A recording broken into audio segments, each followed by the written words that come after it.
And at the end of the Reconstruction period and getting into the early 1880s, there were about 5 million blacks in the United States. And again, 90% of those lived in what's defined as the South.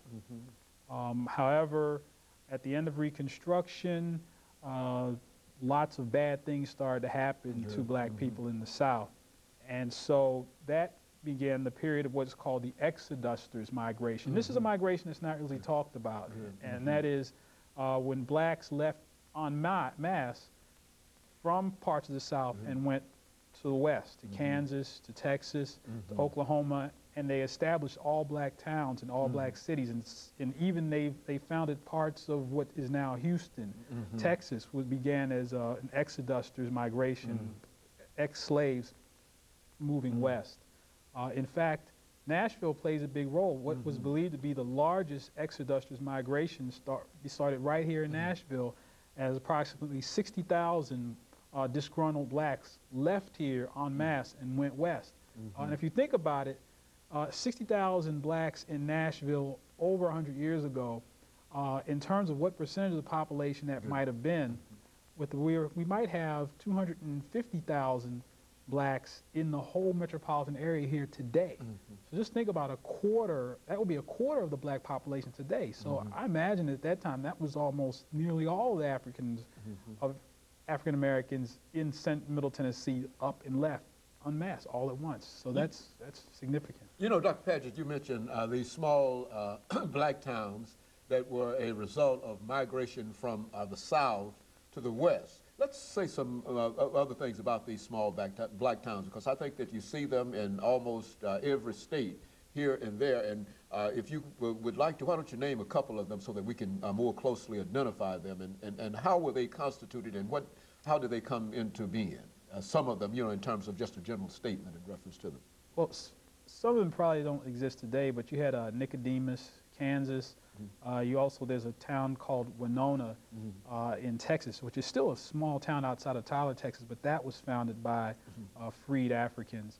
Also, some of the wards in downtown Houston, once again, were founded by people of African descent who were moving towards the West. So those are just 3 examples of these towns. There are a lot of towns called free towns in parts of Oklahoma, and other places in the West that are just remnants of this Exodus, movement. And so generally, many of us generally see the Exodus or the movement of African Americans primarily from from the South to the North. But what you're saying is that even before the Northern migration, that there's a considerable migration of African Americans that will go out west rather than to go south. What are some of the things, what are some of the motivations for them moving from the South into the West from that perspective? Well, the end of Reconstruction, where you had blacks being lynched, killed, forced off their land. The Associated Press has just released a story that I've been reading about how blacks lost hundreds of thousands of acres of land that was just stolen from them, and in some cases the state governments took the land. It wasn't just the Klan. So under those conditions, people had lots of good reasons to leave, even though they were leaving to what could be termed unexplored, untested territory. Anything was better than the situations under which they were living in the South at that time. And so this exodus that went from the South heading first to the West was one that was primarily driven by really, in a real sense, fear of remaining where they were. I would imagine better opportunities might have also played some role, but more than anything, you think that fear was the motivating factor that forced many of them out of the South after Reconstruction. Yeah, well, that and the westward expansion was occurring during that time. And what's interesting is that a lot of blacks were chastised for leaving. People said, well, stay here in the South, don't go west. And so they were chastised for leaving, many of them.